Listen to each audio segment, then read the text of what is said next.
You're listening to Civic Media. You can tune into any of our live shows on any radio station across the state with the Civic Media app. Find us in your phone's app store and listen anytime, anywhere. This is your WGBW Daily News Roundup for the Talk of Green Bay, 97.9 FM and 1590 AM.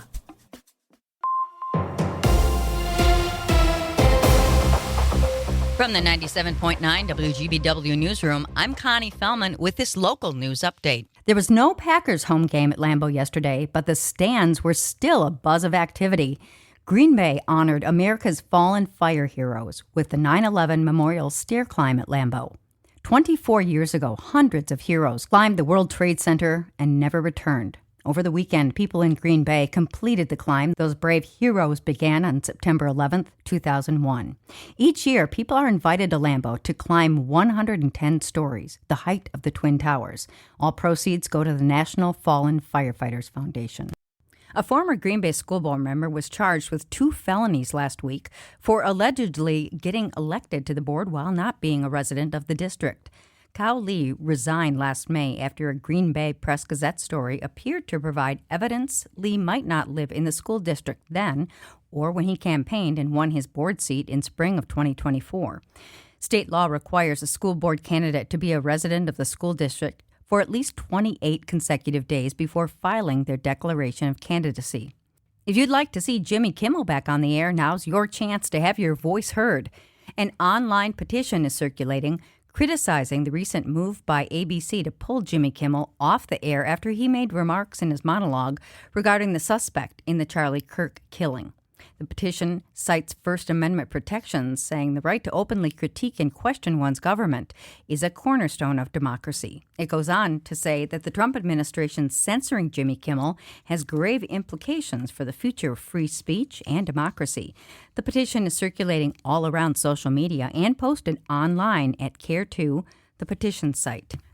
The fall agricultural tourism season is underway, and farmers are asking lawmakers to consider 2 tourism-related measures next month. Terry Barr explains. One proposal would allow farmers to again host up to 3 paying campers without a license. Lawmakers axed the rule in 2017. Supporters say it's needed now for extra income. This would allow farms to allow people to put a tent up in a pasture and experience stargazing, stay overnight in the pasture, and have rustic camping, or bring in a self-contained trailer and park that on the farm when they're overnight for farm stays, pick up the eggs in the morning, have a farm breakfast. Sheila Everhard is with the Wisconsin Agricultural Tourism Association. She says they'll also be pushing for an exemption from Act 73. This newer law reclassifies wedding barns as public spaces, allowing just 6 events every year and requiring a liquor license. Lawmakers are expected to take action on both measures in October. With news at the top and bottom of the hour all day and on demand anytime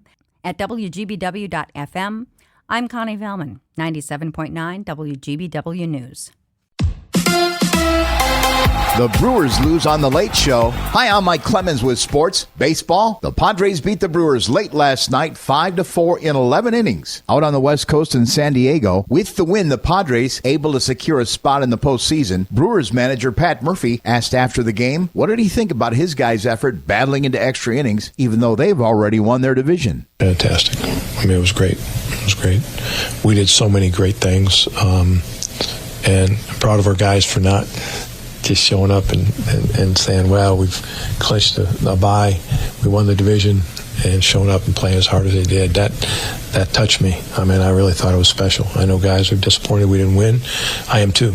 NFL. The Packers getting ready to play the Cowboys this week on Sunday Night Football. Green Bay, the Vikings, and Lions now all with a record of 2-1 after Detroit beat the Ravens last night 38-30 on Monday Night Football. With sports, I'm Mike Clemens.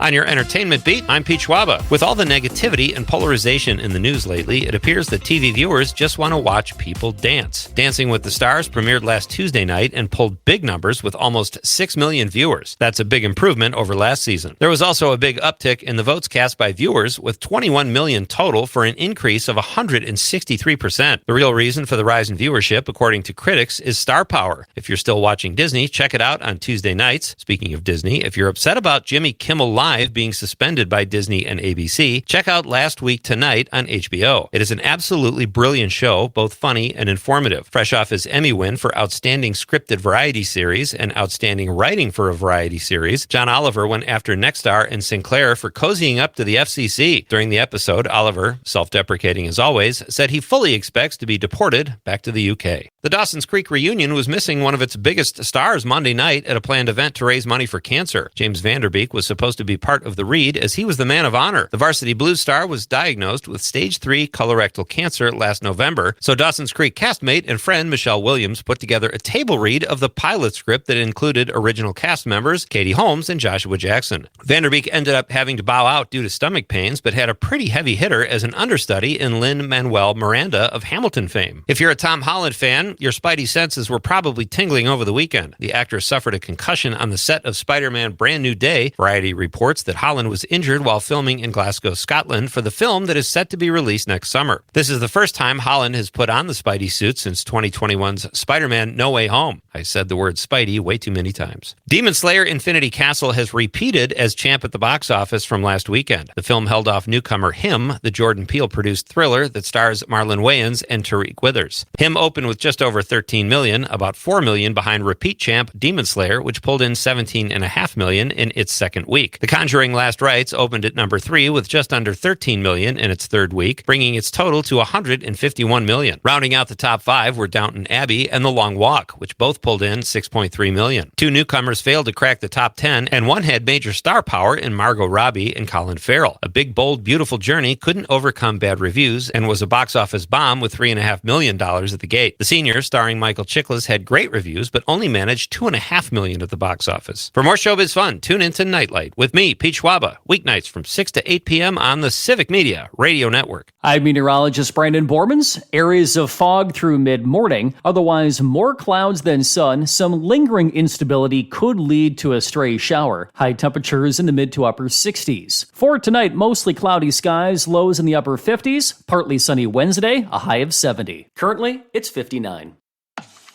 That's your WGBW Daily News Roundup from Civic Media. Subscribe to this podcast on Spotify, Apple, or wherever you find your podcasts. Find more news at WGBW.FM.